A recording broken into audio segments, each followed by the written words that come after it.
Hello, everybody. Chef Marcus Guiliano here, your chef on a mission. Let's talk restaurant business. I am going live here on Facebook and Instagram. It is March 3rd. March 3rd.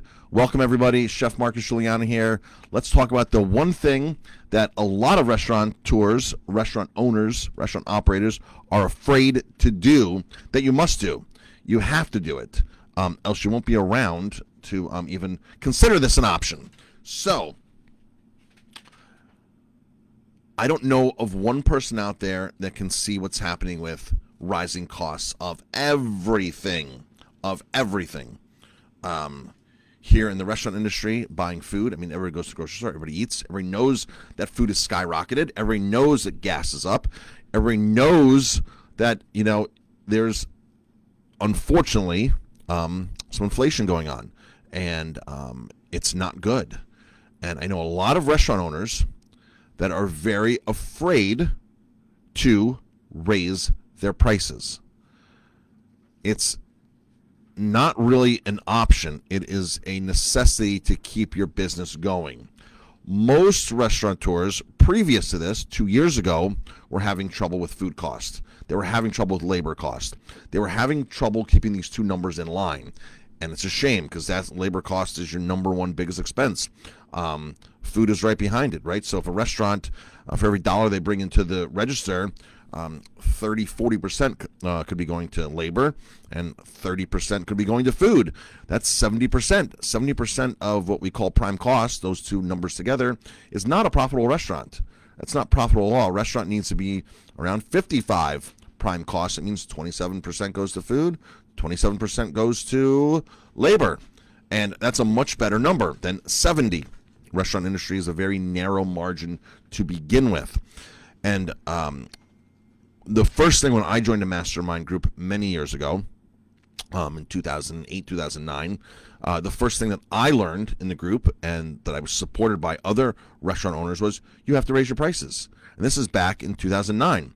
You have to raise your prices. You have to constantly monitor what you're buying, raise the prices accordingly, market it so it perceives the value of it, and let people know exactly what you're serving. So our coaching clients, some of them are great at raising prices. Some are like, I can't wait to raise prices because it means I'm going to make money or I'm going to at least cover my costs now. And then other restaurant owners are like, well, you know what? I just can't go that high. I'm afraid. I just can't get to that next level. I just can't get to the next level. Meantime, the restaurants that do not do this will not be around. It's just as simple as that. You're not going to be able to keep up with all the rising costs, and you're losing money to begin with, and now you're just going to keep losing more money. Restaurant owners, a lot of us are very stubborn. We're like the Titanic. We know the ship is sinking, and we're still trying to, have a bucket there and bail out the water as water's pouring in. So a lot of us will hold on way too long, and instead of fixing the problem, we just keep siphoning the water out. We keep bailing the water out, as opposed to saying, okay, well, the root problem is there's a leak. And you fix the leak by fixing your food costs. You fix the leak by fixing your labor costs. And you fix it by monitoring it and knowing what it is at all times. I call it the heartbeat of your business. You go to the doctor, you get your blood pressure taken, you get weighed. That's your heartbeat. The doctor then, from there, can really assess more things to make sure that those basic things are in line. It's the basic things that they look at first. And in the restaurant industry, it's the basic things you look at first. What are your numbers? It's the heartbeat of your business. Now, I'm not saying you can't lower prices sometimes. I'm not saying you can't run great deals, because this is all a marketing game, and you have to have a loss leader. So you have to be able to offer things that are an amazing deal to get them in your door. Grocery stores do it. They have loss leaders. We all have heard of loss leaders. It's something you might not make nearly as much money on, but they're coming in the door. Like, a great example of a loss leader is oysters. I love oysters. And when a restaurant is doing $1 oysters, I go there, and we'll go back, and I will order, my wife and I will order between 4 and 5 dozen oysters. We'll bring friends. We'll order a couple bottles of wine. At this point, we don't care what the wine costs. I don't care if the wine is $30 a bottle or $50 a bottle. Make up the price of the oysters in the bottle of wine. I don't care, because my mentality is I'm getting dollar oysters, and that is a great deal. And we all know right now oysters cost between 6.70 and 80 cents a piece to buy, East Coast oysters.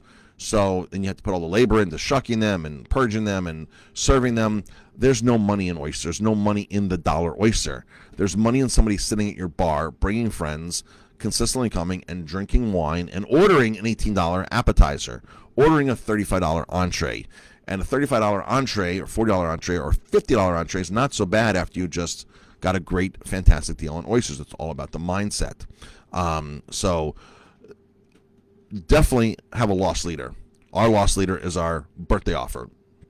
Our birthday offer, free strip steak if it's your birthday. That's it. No questions asked. Show us your ID. Bring in the postcard if you got a postcard. Let's do a postcard handy. Sometimes we mail these to people. Sometimes we hand these out. Sometimes they're custom printed on the top with your name up there. So free steak for your dinner, for your birthday. That's it. Simple as that. Bring this in. Show us your ID. Don't even need this. Get the email. However you want to find out about it. Find out. Come in. I know that everybody comes in and gets a free steak, spends $112.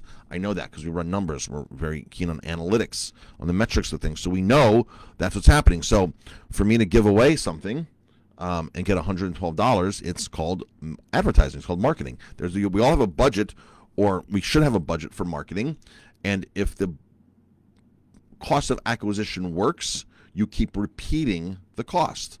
If the ROI is there on the ad, you don't stop. On the promotion, you don't stop. You keep going. There's a reason why a lot of places do dollar oysters, because it works. It gets people in that are going to drink and eat more. Simple as that. And they do it at a time when they would normally be slow and boost business. So that's the story with that, folks. You've got to know your numbers, raise your prices, create a good loss leader, create the perceived value, market properly, and keep your restaurant filled with people. That's the name of the game. Keep your restaurant filled with people. It's great. My numbers this year, since we started doing, we've not done a birthday promotion since COVID. We stopped all mailings because you couldn't eat in. You could not eat inside of a restaurant during COVID, right? So why give them something when they can't? Because when they sit down and eat in your restaurant is when they spend more money. They buy more alcohol, they buy appetizers, they bring friends. So we stopped all mailings during COVID because we had no idea.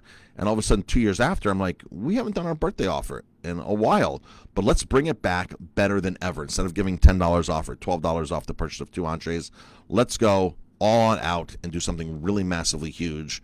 And our numbers right now, we're looking at COVID 2020 and 21. 2020 and 21 were our best years. And now we're looking at, a year right now, we're looking at double-digit increases in sales versus last year. I mean, the last 2-3 weeks alone are up 38% now that this has really kicked in and people are using this. So my labor's way down, my sales are way up, and I've raised prices accordingly on other dishes, and I've not got one single comment. And it's really the reality of what's happening in the world right now. The price of everything is up. People are going to the grocery stores and understanding that's just the case. So if you're a restaurant owner, really go through your numbers, create a loss leader. If you need help, go to Restaurant Growth Secrets University. Restaurant Growth Secrets University. There's a bunch of videos there. There's a bunch of stuff there that you can help with. It'll help you run your restaurant. Restaurant Growth Secrets University. Also 50mistakes.com. Same website, 50mistakes.com. Everybody, thank you for tuning in. I really appreciate the support. And again, go to Restaurant Growth Secrets University. Check out those tips and tricks and techniques to make your restaurant profitable. Everything I do is shared there. Everybody have a great day.